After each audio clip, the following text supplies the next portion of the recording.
The news of the revolution was greeted with dismay by the conservative leaders of Europe, committed to upholding the system established at the Congress of Vienna, but was greeted with enthusiasm by many ordinary people across Europe.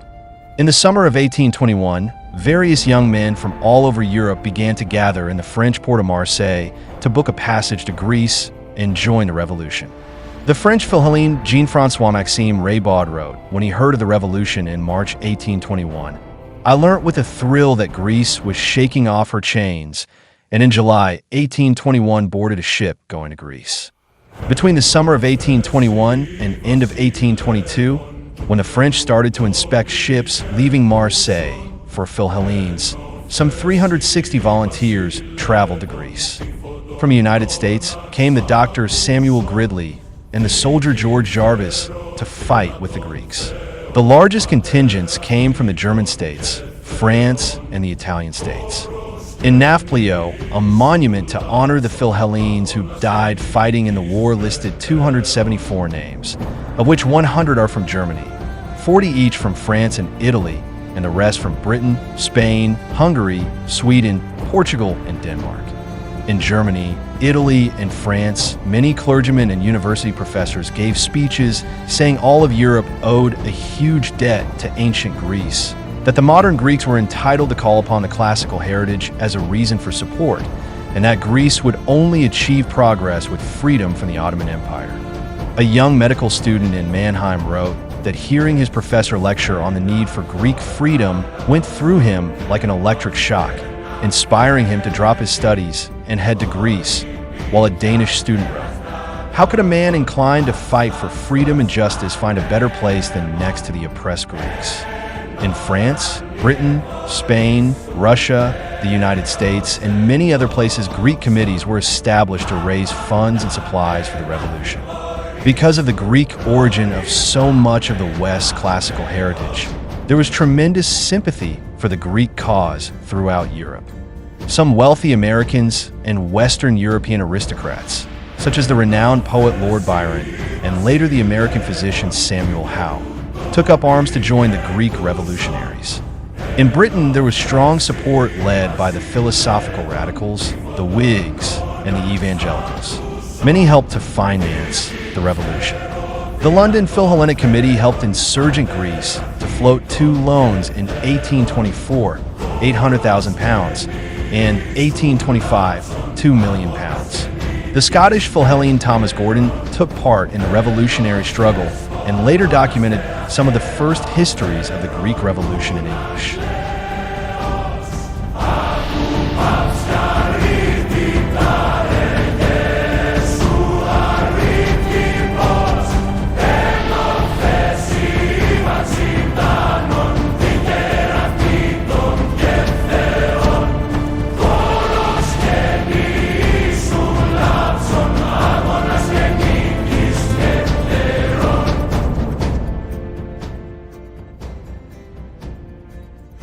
In Europe, the Greek revolt aroused widespread sympathy among the public. The Ottoman massacres at Chios in 1822 inspired Eugène Delacroix's famous painting Massacre of Chios. Other Philhellenic works by Delacroix were inspired by Byron's poems. Byron, the most celebrated Philhellene of all, lent his name, prestige, and wealth to the cause. Byron organized funds and supplies, including the provision of several ships, but died from fever at Missolonghi in 1824. Byron's death strengthened European sympathy for the Greek cause. His poetry, along with Delacroix's art, helped arouse European public opinion in favor of the Greek revolutionaries to the point of no return and led Western powers to intervene directly.